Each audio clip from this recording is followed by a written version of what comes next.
Welcome to home and kitchen cooking channel.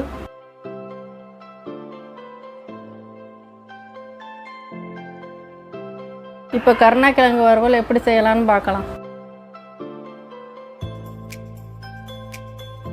இப்போ கடாயை எடுத்துக்கிறேன். தேவையான அளவு தண்ணி எடுத்துருக்கேன்.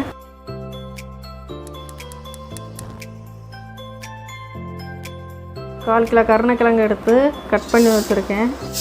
கழுவி வச்சுருக்க கருணைக்கிழங்கு எடுத்து வேக வைக்கிறேன்.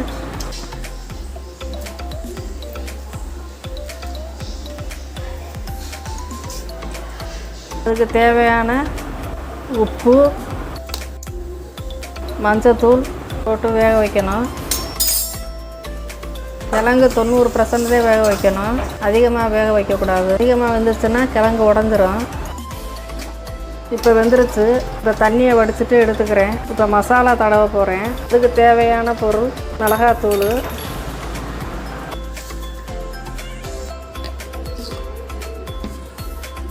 குழம்பு மசாலா, புளிக்கரைசல்,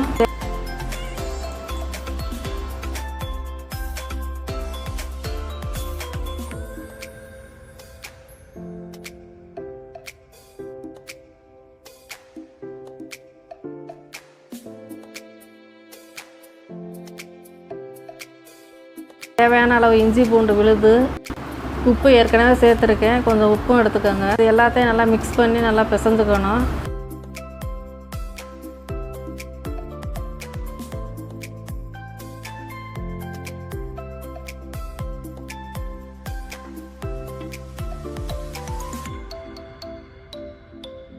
வேக வச்சு எடுத்துருக்க கிழங்க மசாலா தடவி ஒன்றொன்னா எடுத்துக்கணும்.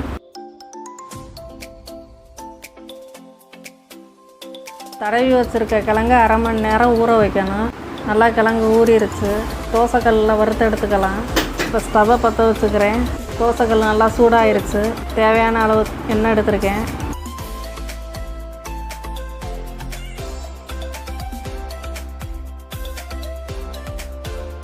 ஒவ்வொரு ஸ்லைஸாக எடுத்து வறுத்து எடுத்துக்கலாம்.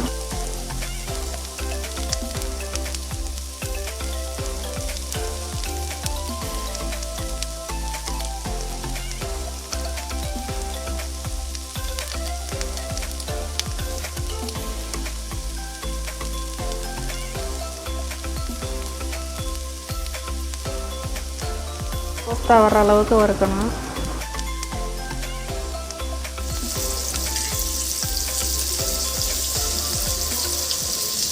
திருப்பி போட்டு வறுக்கணும். நல்லா வறுபட்டுருச்சு.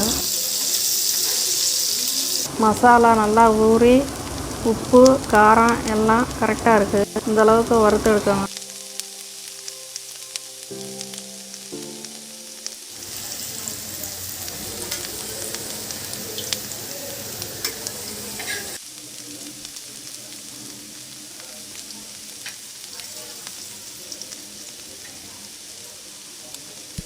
இப்போ ஒரு ருசியான கருணைக்கிழங்கு வறுவல் ரெடி ஆயிடுச்சு. இது சாம்பார் சாதம், கீரை, தயிர் சாதம், ரச சாதம் எல்லாத்துக்கும் சாப்பிடலாம். இந்த வீடியோ பிடிச்சிருந்தா லைக் பண்ணுங்கள், ஷேர் பண்ணுங்கள், சப்ஸ்கிரைப் பண்ணுங்கள்.